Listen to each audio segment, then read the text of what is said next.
Assalamualaikum warahmatullahi wabarakatuh. Perkenalkan, nama saya Silviana Berliani, NIM 43040190137 dari Prodi Psikologi Islam semester 2. Maksud saya membuat video ini guna memenuhi ujian tengah semester mata kuliah Filsafat Manusia. Saya di sini akan menjelaskan kembali materi yang sudah dipresentasikan oleh kelompok 4, yaitu materi tentang manusia dan Al-Quran. Sebelum saya menjelaskan hubungan manusia dengan Al-Quran, saya akan membahas siapa sih manusia. Manusia adalah makhluk yang diciptakan oleh Allah dan dianugerahinya akal, hati, fisik. Yang membedakan antara manusia dengan hewan adalah akal. Jadi, Al-Quran memuliakan manusia sebagai makhluk yang surgawi, yang sedang dalam perjalanan menuju kehidupan spiritual yang suci dan abadi di akhirat kelak. Meskipun ia harus melewati rintangan dan cobaan dengan beban dosa ketika melakukan kesalahan di dalam kehidupan dunia. Bahkan dalam Al-Quran manusia diisyaratkan sebagai makhluk spiritual yang sifat aslinya adalah pembawaan baik atau hanif. Oleh karena itu, kualitas, hakikat, fitrah, dan kesejatian manusia adalah baik, benar, dan indah. Tidak ada makhluk di dunia ini yang memiliki kemuliaan seperti yang dimiliki manusia. Manusia merupakan khalifah Allah di bumi. Ketika manusia akan diciptakan, Allah memberitahu para malaikat. Allah berfirman, "Sesungguhnya aku hendak menjadikan khalifah di muka bumi." Mereka berkata, "Mengapa engkau hendak menjadikan khalifah di muka bumi? Orang akan membuat kerusakan dan mempertumpahkan darah. Padahal kami senantiasa bertasbih dengan memuji engkau dan menyucikan engkau." Tuhan berfirman, "Sesungguhnya aku mengetahui apa yang tidak kamu ketahui." Quran Surah Al-Baqarah ayat 30.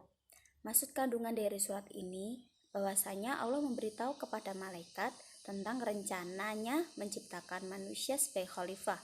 Tetapi malaikat khawatir manusia hanya akan saling membunuh. Padahal malaikat merupakan makhluk yang senantiasa bertasbih dan memuji Allah. Sesungguhnya yang lebih mengetahui sesuatu yang belum terjadi hanyalah Allah. Maka tugas manusia sebagai khalifah di dunia ini untuk mengelola alam semesta untuk kesejahteraan umat manusia, menyebarkan rahmat Tuhan, menegakkan kebenaran dan membasmi kebatilan, dan menegakkan keadilan. Khalifah menuntut manusia bisa berperilaku dan berhubungan secara harmonis dengan sesama manusia dan alam. Dan sesuai surah Al-Baqarah ayat 30, senantiasa menjalankan tugas sebagai khalifah di muka bumi ini untuk melestarikan bumi dengan baik dan benar. Manusia dibekali akal dan hati untuk menjalani kehidupan di atas bumi ini. Keadaan ini menjadikan manusia berbeda daripada makhluk lain, baik tumbuhan, hewan, atau benda-benda mati lainnya. Al-Quran menyebutkan beberapa kecenderungan negatif yang ditunjukkan manusia. Yang pertama, manusia cenderung memiliki sifat zalim dan bodoh. Seperti yang telah Allah firmankan, "Sesungguhnya kami telah mengemukakan amanat kepada langit, bumi, dan gunung-gunung. Maka mereka semua enggan memikul amanat tersebut dan mereka khawatir akan mengkhianatinya. Dan dipikulah amanat itu oleh manusia. Sesungguhnya manusia itu amat zalim dan bodoh." Quran Surah Al-Ahzab ayat 72.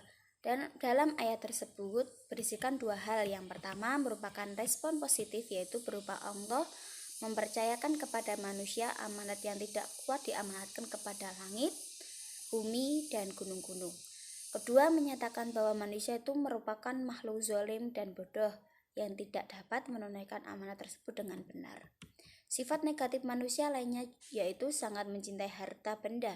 Hal itu membuat manusia lupa akan sungguhnya dunia dan isinya hanya milik Allah semata.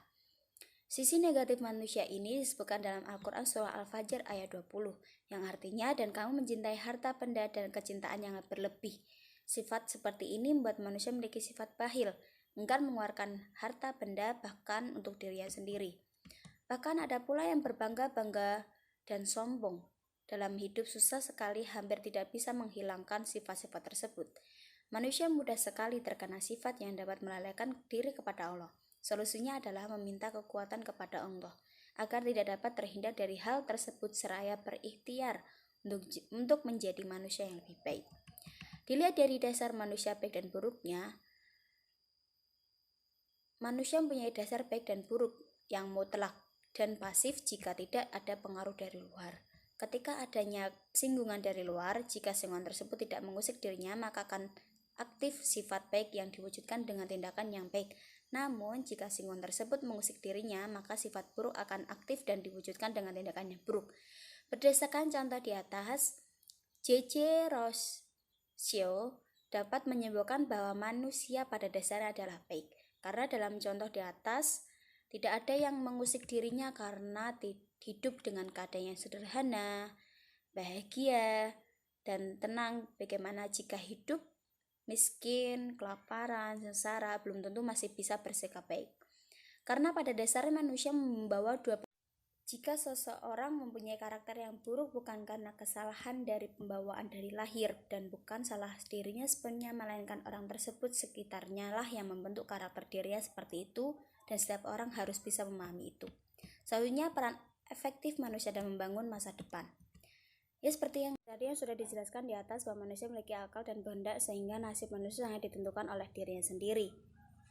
Manusia sadar akan dirinya dan juga lingkungannya melalui kehendak dan daya pikirannya. Manusia dapat memilih masa depannya sebagaimana yang dikehendakinya.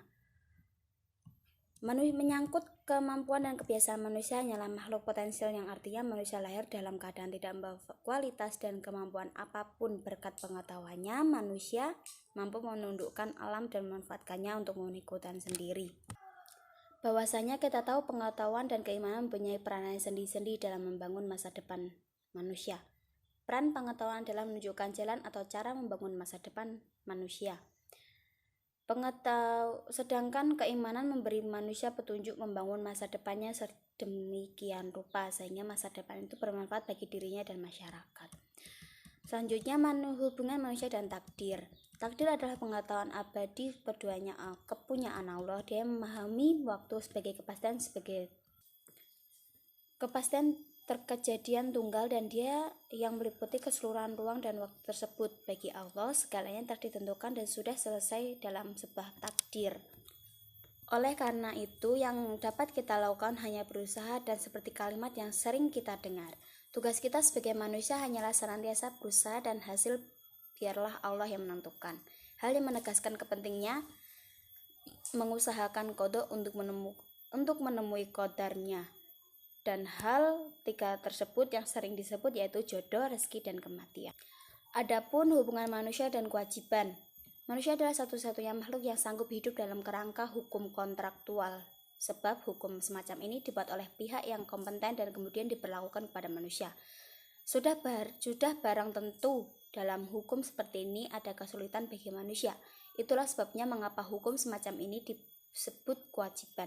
Untuk mengikat manusia agar menunaikan kewajiban, maka pembuat hukum perlu mengikuti kondisi tertentu. Dengan kata lain, hanya manusia memenuhi syarat tertentu saja yang bertanggung jawab guna menjalankan kewajiban. Hubungan manusia dan Islam. Agama sangat diperlukan oleh manusia sebagai pegangan hidup, sehingga ilmu dapat menjadi lebih bermakna. Agama Islam adalah agama yang selalu mendorong manusia untuk mempergunakan akalnya memahami ayat ruhaniyah, sunnatullah yang terbentang di alam semesta dan ayat Al-Quran. Menyeimbangkan antara dunia dan akhirat.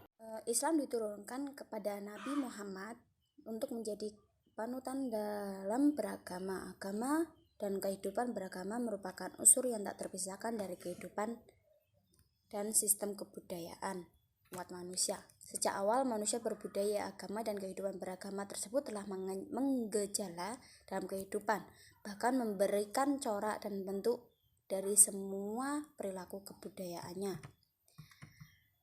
Dalam hal ini, agama Islam ada 6 peranan yang merupakan hakikat dan ciptaannya manusia dan diciptakannya manusia. Pertama, sebagai hamba Allah. Kedua, sebagai makhluk sosial al-anas, sebagai khalifah Allah, sebagai Bani Adam, dan sebagai petunjuk al-insan, dan terakhir sebagai makhluk biologis al-bashar. Sekian dari saya. Terima kasih.